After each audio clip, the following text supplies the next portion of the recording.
Olá, babies! E aí, como é que vocês estão? Tudo bem com vocês? Então, ó, aulinha de geografia hoje, tá? Eu sei que a gente deu uma pausazinha em geografia, que teve um monte de coisa de geografia que a gente não viu. Mas por quê? Porque o mês de junho ele tem muitos feriados, e os feriados caíam sempre em dia de segunda-feira ou em dia de sexta-feira, que são assuntos que a gente tá um pouquinho mais atrasado, tá indo um pouquinho mais devagar, que é matemática e português. Só que, como geografia a gente tá mais adiantada, eu parei geografia um pouquinho, tá bom? Mas hoje a gente volta com geografia, porque eu sei que tem um monte de gente que gosta. E a gente vai estudar hoje hidrografia do Brasil. E o que é hidrografia? Hidrografia é o estudo de águas. Então, de todo tipo de água que tem no Brasil. A primeira forma que a gente tem de água no Brasil são os oceanos e os mares. E os que são os oceanos e os mares? Oceanos e mares é um aglomerado de água salgada que banha o nosso continente. Aí a gente tem que colocar na nossa cabeça que o oceano que banha o Brasil é o Oceano Atlântico. Esse é o único oceano que banha o Brasil. Outro pontozinho que a gente tem que ver é o litoral. Certo? O litoral é a área de contato entre o oceano e a superfície. É a praia, o que a gente chama de praia, certo? Então, são as águas oceânicas de encontro à superfíce. Okay? Então, nós já vimos oceanos e mares, litoral, e agora nós vamos para rios. Aperte os cintos que rios é um caminho longo, tá certo? Vamos lá. O que são rios? Rios são conjuntos de água doce que eles desembocam, ou seja, eles vão de encontro ao mar, ao outro rio ou a um lago ou lagoa. Vou explicar já o que é lago e lagoa. Nós temos as partes dos rios, então vamos ver quais são essas partes desses rios. Ó, tô pegando a própria figurinha do livro, porque eu gosto muito dessa figurinha, tá certo? Então, essas são as partes do rio. Eu tenho aqui, ó, a nascente do rio, é aqui que o rio nasce, certo? Eu tenho o afluente, olha aqui, ó, que é um lugar que o rio despeja suas águas em outro rio, certo? É como se eu tivesse um bracinho do rio. Eu tenho uma margem, que é toda a superfície de terra que é em volta do rio. Eu tenho o leito, que é a água principal do rio. Ó, isso aqui é o leito do rio, tá vendo? E eu tenho a foz. A foz é onde o rio ele se desemboca no mar, ou em outro rio, ou em um lago. Sabendo as partes dos rios, a gente tem que saber, tem que ter consciência que existem dois tipos de rio. Existem os rios perenes, que são aqueles que não secam nunca, e existem os rios temporários, que são aqueles que secam. Os rios perenes, eles não vão secar nunca, eles sempre vão ter a mesma quantidade, o mesmo volume de água. Não necessariamente o mesmo volume, me equivoquei. Eles vão sempre ter água nele, entendeu? Pode ser um pouquinho a mais, pode ser um pouquinho a menos. Mas os rios temporários, eles secam ao ponto da gente passar a pé enxuto nesse rio, no ponto da gente conseguir atravessar de um lado ao outro do rio sem se molhar. Certo? Um exemplo de um rio temporário, bem pertinho da gente, é o rio Ipanema, na Santana de Ipanema. Pergunta ao papai, a mamãe, a vovó, se eles já foram em Santana de Ipanema e pergunta se eles já viram. Por exemplo, quando eu fui em Santana de Ipanema, tem um bom tempinho, mas quando eu fui em Santana de Ipanema, o rio Ipanema, ele estava seco, totalmente seco. Quando meu pai disse pra mim, ó, tem um rio aqui, eu fiquei olhando assim e fiz, cadê o rio? Não tem rio, mas tinha um rio. E nessas chuvas que deram agora de maio pra cá, esse rio encheu e um monte de gente lá em Santana do Ipanema ficou desabrigada, né? Aí, sabendo dos rios perenes e temporários, vamos para uma outra coisa do rio.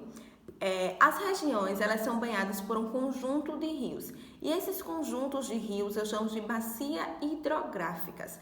As bacias hidrográficas, elas são responsáveis por captar a água e levar essa água para uma determinada população. No livro da gente, na página 41, tem um mapinha de bacias hidrográficas aqui do Brasil. Ó, de novo a imagenzinha do livro, porque também acho essa imagenzinha muito didática. Deixa eu pegar a legenda. Também acho essa imagenzinha muito didática. Vamos lá. Eu tenho aqui, ó, as bacias hidrográficas do Brasil. Então, eu tenho 5 principais bacias. A bacia do rio Amazonas, que é essa daqui, grandona. Eu tenho a bacia do rio Tocantins, ó, azulzinha aqui. Tenho a Bacia do São Francisco, que é a que nós estamos, tá bom? Tenho a Bacia do São Francisco, tenho as bacias do Rio Prata, que é essa verdona aqui, e tenho as bacias secundárias, que são o encontro de várias outras bacias, certo? As bacias hidrográficas, elas recebem o nome do seu principal rio. Por exemplo, a Bacia Hidrográfica do Amazonas, ela recebe o nome do rio Amazonas, que é o seu principal rio. A Bacia Hidrográfica do Rio Tocantins, a Bacia Hidrográfica do Tocantins, ela recebe o nome do rio Tocantins, que é o seu principal rio. E eu quero colocar uma coisinha aqui, que talvez algumas pessoas possam falar para vocês. O maior rio que nós temos é o Rio São Francisco. O Rio São Francisco, ele é o único rio, ele é o maior rio, vamos dizer assim, que ele é 100% brasileiro.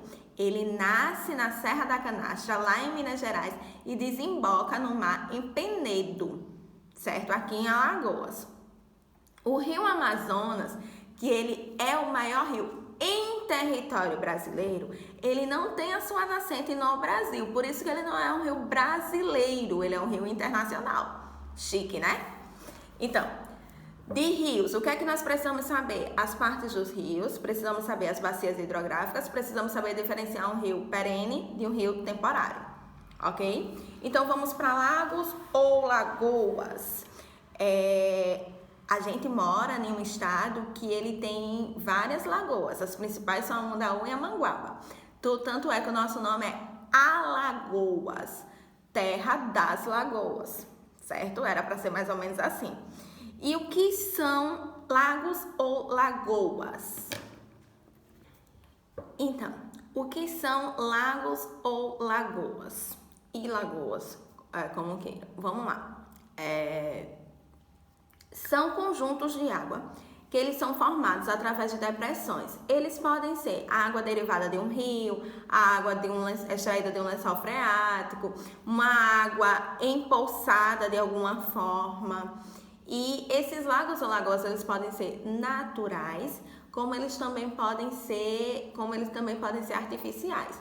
Naturais é quando a própria natureza molda ele. Por exemplo, a Lagoa Manguaba.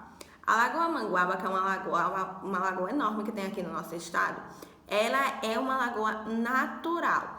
Existe uma depressão, o rio passa perto dela e a água do rio se acumulou ali. Tanto é que ela tem peixes, que ela tem vida marinha, ela tem vida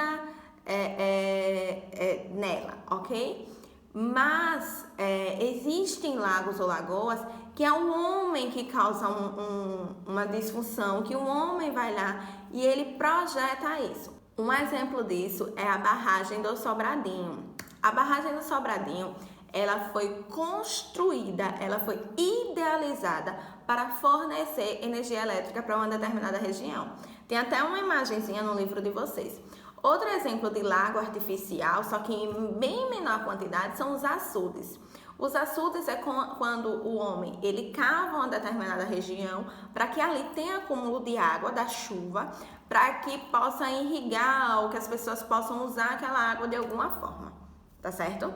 Então, gente, a nossa aulinha de hoje era sobre isso. Espero que vocês tenham entendido. Qualquer coisinha, me procura, tá bom? Beijo e saudade de vocês!